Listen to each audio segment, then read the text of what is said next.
Nous allons consacrer la présente vidéo à la solution de l'examen de cristallographie de la session normale de l'année universitaire 2018-2019. Cet examen a été destiné aux étudiants de la filière SMC semestre 5. L'examen consiste à discuter certains aspects et caractéristiques du spectre de diffraction obtenu par diffractomètre automatique d'une poudre cristalline de symétrie cubique. Comme données, on précise l'emplacement sur le spectre de diffraction des deux premiers pics de diffraction, comme on précise la longueur d'onde du rayonnement X utilisé. L'examen comporte 11 questions. Dans la présente vidéo, nous allons traiter les solutions des 6 premières questions.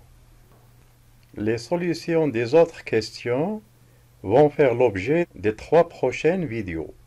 Pour ce qui concerne la question 1, on demande quel est le mode de réseau de Bravais de la poudre étudiée.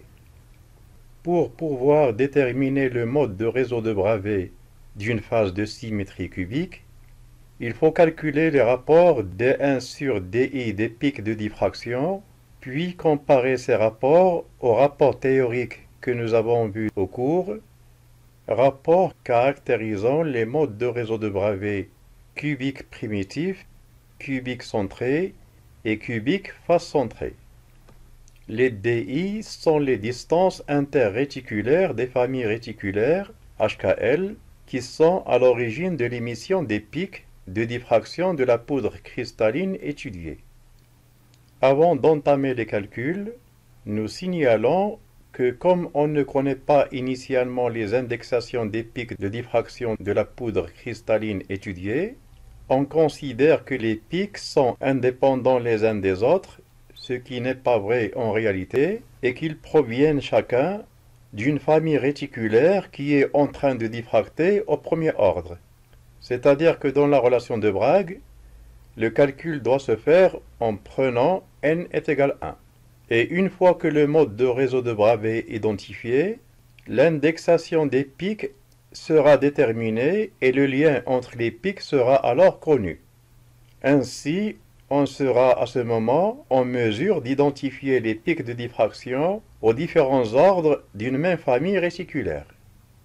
Ceci étant dit, si on revient maintenant au tableau qui donne les rapports théoriques D1 sur DI des modes de réseau de Bravais cubique primitif centré et face centrée, on constate que les 6 premiers rapports D1 sur DI, à savoir D1 sur D1 jusqu'à D1 sur D6, ces 6 rapports sont exactement les mêmes pour les modes cubiques, primitifs et centrés. Et pour trancher donc entre les deux modes, il faut absolument calculer le rapport D1 sur D7. Du fait que ce rapport et les rapports qui le suivent ne sont plus les mêmes entre les modes primitifs et centrés.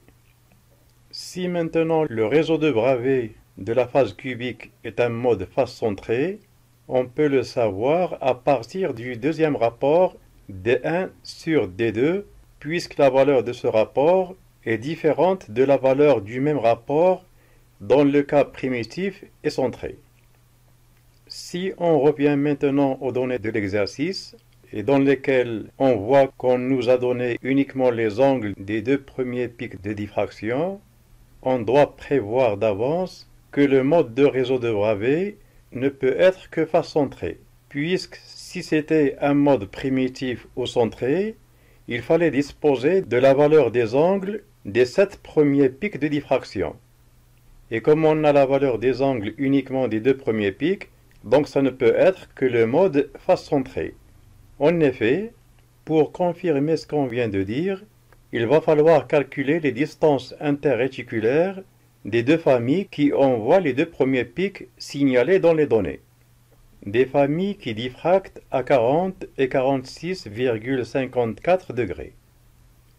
Comme le pic du spectre de diffraction de la poudre cristalline étudiée est situé à l'angle de 40 degrés, c'est que cet angle correspond à 2θ1, à savoir à 2 fois l'angle de diffraction au premier ordre de la famille qui donne le premier pic.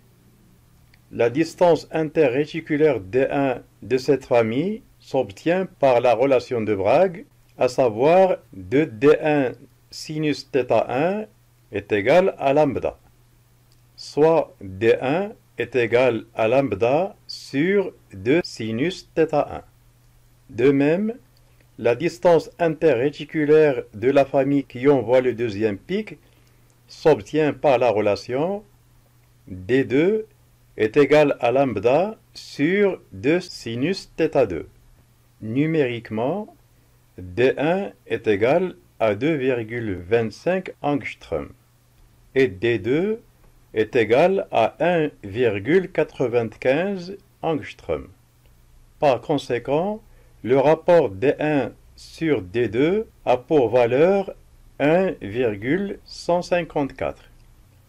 Comme on l'a signalé tout à l'heure, ce rapport est exactement le même que le rapport théorique D1 sur D2 caractérisant le mode de réseau de Bravais face centrée.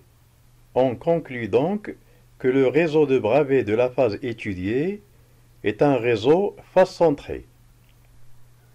Pour ce qui concerne maintenant la deuxième question, on demande de donner les indexations des deux pics signalés dans les données, à savoir donc les pics localisés sur le spectre de diffraction, respectivement à 40 et 46,54 degrés.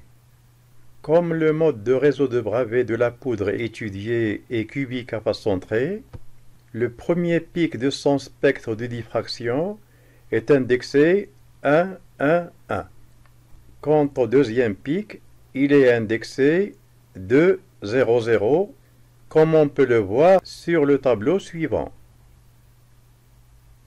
Ce tableau montre également les indexations du troisième jusqu'au 10e pic de diffraction. Nous faisons remarquer au passage que les pics dont HKL sont premiers entre eux, à savoir les HKL dont le seul diviseur commun est 1, donc ces pics représentent les pics de diffraction au premier ordre de la famille HKL. Donc la famille dont HKL sont premiers entre eux. Quant aux pics de diffraction dont les indices sont de la forme NH, NK, NL, chacun de ces pics correspond à la diffraction de la famille HKL au nème ordre. Ainsi, par exemple, le pic indexé 1, 1, 1, comme ces indices sont premiers entre eux, c'est que ce pic correspond à la diffraction au premier ordre de la famille 1, 1, 1. Quant au pic indexé 2, 0, 0, il correspond à la diffraction au deuxième ordre de la famille 1, 0, 0.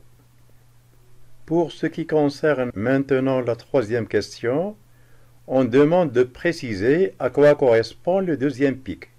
Comme on l'a signalé tout à l'heure dans ce tableau, puisque le deuxième pic est indexé 2, 0, 0, c'est que ce pic correspond à la diffraction du deuxième ordre de la famille réticulaire 1, 0, 0. Nous faisons remarquer au passage que puisque les indices K et L de cette famille sont nuls, c'est que cette famille est la famille réticulaire qui contient la face BC de la maille et les faces qui lui sont parallèles. Sur ce spectre de diffraction obtenu par diffractomètre automatique, les pics noirs sont ceux d'une phase cubique à face centrée. Quant aux pics rouges, ce sont des pics qui sont éteints, puisque dans le cubique à face centrée, les pics pour lesquels les indices ne sont pas de même parité sont éteints, à savoir les pics pour lesquels l'un des indices HKL est pair et les deux autres impairs, ou bien l'un des indices est impair et les deux autres pairs. Et l'ensemble des pics noirs et rouges sont ceux en fait d'une phase cubique primitive, puisque dans la phase cubique primitive, il n'y a aucune extinction. Et sur ce spectre, on voit bien que le deuxième pic de diffraction noté 200 est bien le pic de diffraction au deuxième ordre de la famille 100, et cette famille ne diffracte pas au premier ordre. Comme nous l'avons signalé tout à l'heure, le pic de diffraction du nème ordre d'une famille réticulaire HKL se note NH, NK, NL entre parenthèses, ou tout simplement NH, NK, NL sans parenthèses. À la quatrième question maintenant, on demande de déterminer le paramètre de la maille. Dans le cas du système cubique, le paramètre A de la maille et la distance d'une famille réticulaire HKL donnée sont liés par la relation suivante. DHKL est égal à A sur racine de H au carré plus K au carré plus L au carré, ce qui donne A est égal à DHKL multiplié par racine de H au carré plus K au carré plus L au carré. Numériquement, A est égal à D11 fois racine de 3. D11 étant la distance interréticulaire de la famille qui a envoyé le premier pic de diffraction. Ainsi, A est égal à 3,897 angstroms. À la cinquième question de l'examen, on demande quelle est la distance DHKL de la famille réticulaire qui donne le deuxième pic.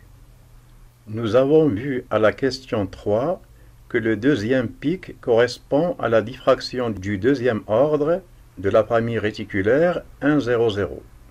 Et comme dans le cubique DHKL a pour expression DHKL égale à A sur racine de H au carré plus K au carré plus L au carré, la distance D100 de la famille 100 est alors D100 est égal à A, soit numériquement D100 est égal à 3,897 angstroms. À la sixième question de l'examen, on demande si dans le spectre de diffraction, il y a un autre ou d'autres pics provenant de la famille qui est à l'origine de l'émission du premier pic de diffraction, et si oui, donner son ou leurs indexations. Pour savoir s'il y a dans le spectre de diffraction un autre ou d'autres pics provenant de la famille 1,1,1 qui est à l'origine de l'émission du premier pic de diffraction, il faut calculer l'ordre de diffraction maximale de la famille 1,1,1. Cet ordre est tel que Nmax est inférieur ou égal à 2D1,1,1 sur lambda. L'équivalent de cette relation dans le réseau réciproque est Nmax D1,1,1 étoile inférieur ou égal à 2 sur lambda. D1,1,1 étoile est la période ou ce qu'on appelle aussi paramètre de la rangée réticulaire réciproque 1,1,1 étoile associée à la famille réticulaire 1,1,1. La signification de la relation Nmax D1,1,1 étoile inférieure ou égale à 2 sur lambda est que la distance par rapport à l'origine du nème nœud de la rangée réciproque 1,1,1 étoile doit être inférieure à 2 sur lambda qui n'est autre que le rayon de la sphère de résolution. Autrement dit, le nème nœud de la rangée réticulaire réciproque 1,1,1 étoile doit être dans la sphère de résolution de rayon 2 sur lambda. Numériquement, Nmax est inférieur ou égal à 2,92. Et comme Nmax est un entier, on aura Nmax est égal à 2. Ceci veut dire que la famille réticulaire 1, 1, 1 peut diffracter à l'ordre 1 et 2 pour donner les pics de diffraction 1, 1, 1 et 2, 2, 2. Et comme le réseau de Bravais est face centrée, les deux pics vont bien être observés puisque les indices de chacun d'entre eux sont de même parité.